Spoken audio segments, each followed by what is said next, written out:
Well, the community trust is it's an independent charitable entity, but it's obviously linked with the club. So they're based at the City Ground, the relevant offices, and we give them annual funding, and we also provide them with office space, and assist them with various resources. So we try and pull resources wherever we can. They will obviously get investment from us in terms of kit and things of that nature as well as just financial grants. And we have an excellent relationship. So when I first met the owner to talk about becoming chairman, we agreed immediately that one of the crucial objectives was to get the club back into its community and in tune with its community.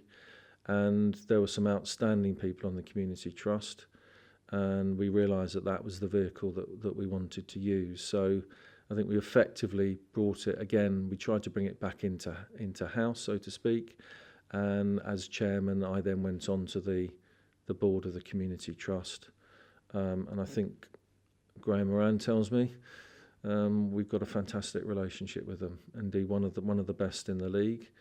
One of the best in the game, and indeed, even during the pandemic, which I think illustrates the owner's commitment, he has continued to provide grants and investment into the community trust. Well, it's a broad range of activities, Andy. So you've got things like the Forest Sports Zone. So they operate that, which is a key part of what we do. In addition, they will link up with schools in relation to the schools football programme, something that we were just coming to fruition with just before the pandemic struck.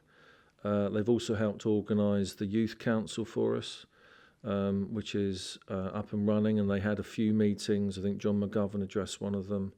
And again, unfortunately, the pandemic's got the way in of that, but as soon as we're able to, that will be re-energised again. They've also been responsible for delivering the Dream Big campaign, which has been absolutely outstanding for us. I don't know if you've seen the film.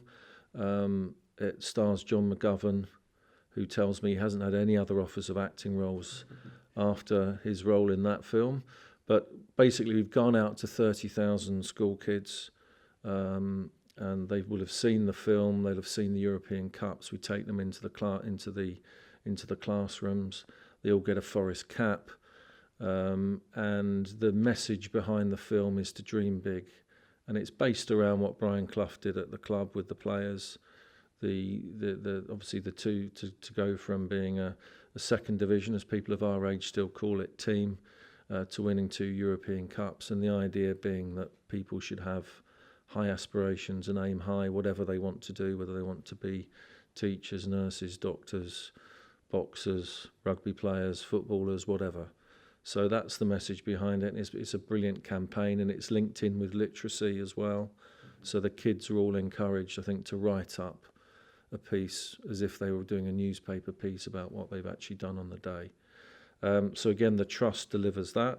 And I think, Andy, you'll also appreciate, I think, that you came to us with some ideas from the trust about food banks, and I think we linked up with Hope Nottingham, and the community trust has helped us deliver that. So my understanding is we've delivered 160,000 food parcels throughout Nottingham since that initiative started, and such has been the impact of what we've been able to do at the club through the trust and with your help that I think Ryan Yates was given the opportunity by the EFL to deliver the millionth food parcel. And in relation to the Forest Sports Zone, so what we're trying to do there is to have further investment there. So we've got 2 3G pitches, and obviously it's based on the area where the club was originally formed.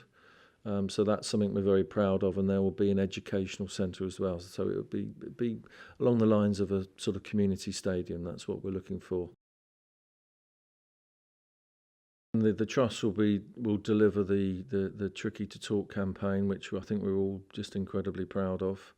There's no doubt that as we move forward, I think mental health is going to be a key area and the Trust are currently putting together plans to be more ambitious again in that particular area. I mean, other areas that they've touched on, so I think 140,000 items of PPE were delivered to the health services. That came through the Trust. At the moment, individuals are volunteering at the vaccination centre, so I think there's about 30 hours a week of time is committed to that. Okay, so what would you say, what's the future direction for the Community Trust? I think the particular areas that the Trust are looking at the moment, in terms of the club itself, obviously we've got the schools football programme that we want to build on, Forest Sports Zone, which I've already mentioned.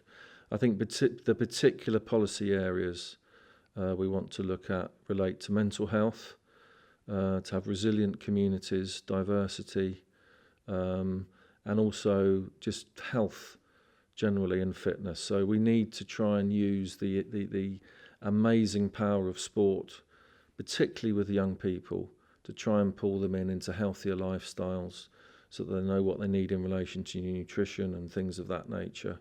And obviously being a football club should give us some real assets that we can use, because our players can be role models in that area and they can give examples as to how to live a healthy and productive life.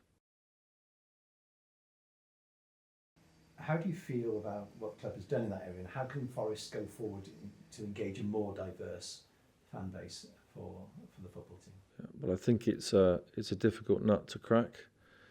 We need to get, for the future of the game, at all levels, more diverse supporter profile. We want the club to reflect its community.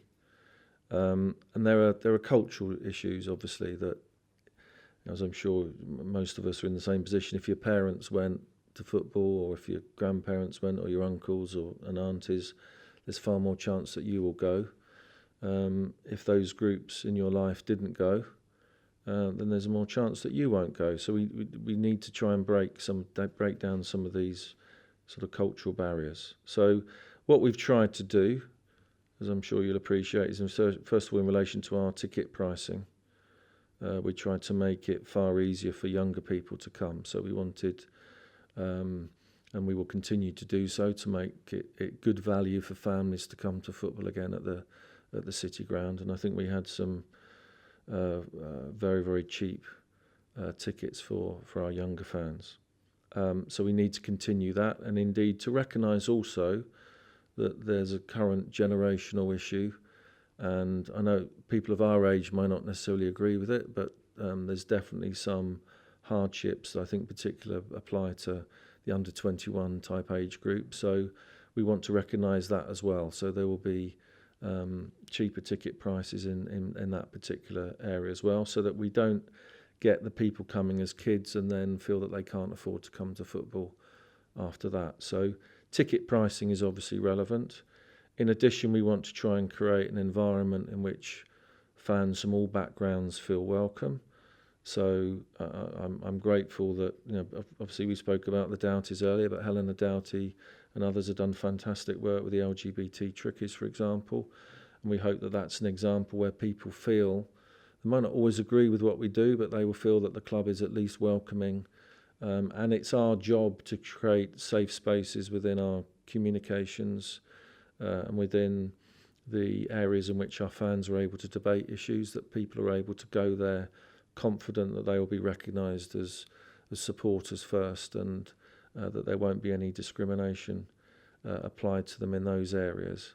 So we need to do those sorts of issues. We obviously had the game with the Jamaica ladies. So I think where we're looking, our ideal scenario, if we can get into the schools and we get into the schools football, we get those people playing at all levels, we get access there through the Dream Big campaigns, and we'll have successor campaigns to that as well.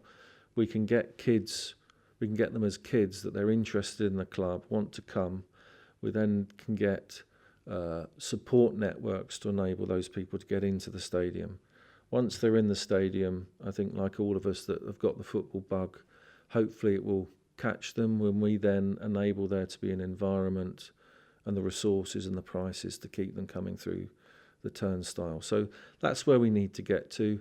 It's a long-term project, but we think we've made the initial steps and we want to continue to do that.